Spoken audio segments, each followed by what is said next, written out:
All of my friends say that one of the most shocking things in Korea is price of fruit.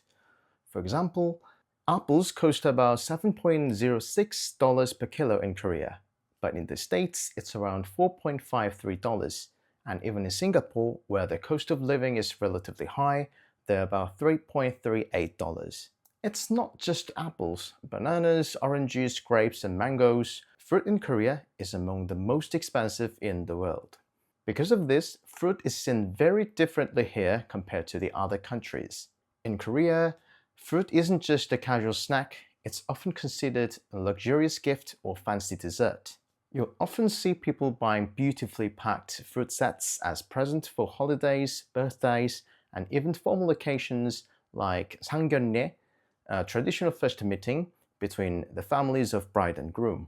Fruit is also essential during traditional ancestral rites, and it's commonly served to important guests or private tutors. And perhaps the most expensive way to eat fruit in Korea would be ordering a fruit platter at a bar with whiskey. That can set you back over $150, especially at upscale venues. So, why is fruit so ridiculously expensive in Korea? Let's get straight to the point. It's because supply is too far low compared to demand. Here are the reasons. 1. Geographic limitations. About 70% of Korea's land is mountainous. That leaves only about 30% as flat, farmable land. Back in the 1960s and 70s, Korea was still recovering from war and poverty. The limited arable land had to be used for producing staple crops like rice.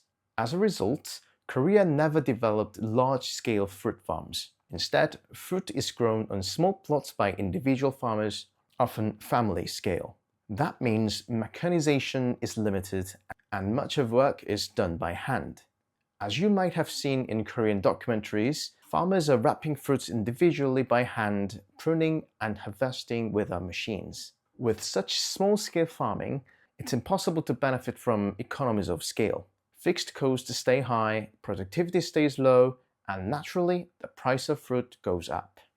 You might wonder, can't a big corporation just step in, use machines and mass produce? Sounds good in theory, but in reality, it's incredibly hard to do so. Farms are scattered across small patches of land, so it's inefficient for machines. Plus, if a big company tries to enter the market, they will face massive pushback from existing farmers. With all the resistance and minimal profit potential, most companies simply don't bother. 2. Climate issues. Korea has 4 distinct seasons, which limits the growing seasons for each fruit. Watermelon, for instance, is a summer fruit, best between June and August. Strawberries, on the other hand, peak in winter from December to March. But the seasons don't always behave themselves. In recent years, extreme weather has become more common, like hot Novembers and snowfall in October. These anomalies can massively impact harvests. In 2023, for example, Korea faced a huge apple shortage. Spring frost came just as trees were supposed to blossom. The flowers dropped early and the fruits never formed. If 100 apples were expected, only about 20 or 30 grew. Then heavy rains in June reduced sunlight and spread a disease like anthracnose. Even worse, just before harvest in October, there were freak hailstorms. So yeah, fruit farming in Korea, not easy. With harvests down by over 30%, apple prices spiked to nearly $10 per kilo. Before we move on, quick favor. If you're enjoying the video so far, please don't forget to like and subscribe. It really helps. Now, let's keep going. 3. Complex distribution system. In many countries, food goes from producer to wholesaler to retailer and finally consumer. In Korea, there's an extra middleman in fruit supply chain, something called a wholesale corporation. Because most fruit farmers in Korea are small scale, they lack bargaining power and struggle to find stable buyers. That's where wholesale corporations come in. They negotiate prices and find sales channels on behalf of farmers. They play an important role in supporting local producers, but every extra step in supply chain means added cost, and ultimately higher prices for consumers. 4. Expensive imported fruit. You might think, well then, why not just import cheap fruit from abroad? Here's the thing.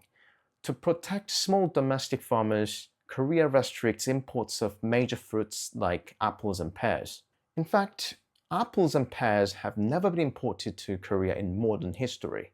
Tropical fruits like bananas and mangoes, which don't grow well in Korea, are imported, but not in large volumes. And with increasing demand from countries like China, import prices have been rising as well. 5. High expectations for quality. Because fruit is expensive in Korea, people see it as a premium product. That means consumers expect fruits to be big, sweet, and visually perfect. Farmers work hard to meet these high standards. But if the fruit doesn't meet expectations, it often gets discarded or sold off cheaply as processed food. Eventually, the price goes up. And as prices rise, expectations grow even higher. It's become a kind of self-perpetuating cycle. Add to this, when it comes to ancestral rights, appearance matters a lot. The bigger and the more symmetrical the fruit, the higher the value. Kind of like diamonds, a slight size increase can skyrocket the price. So that's why fruit is so expensive in Korea. From limited farmland and tough climate to complex supply chain, import restrictions, and consumer expectations. Hope this video was helpful. If you have any questions, please leave comments below, and once again, don't forget to like and subscribe. I'll see you in the next video.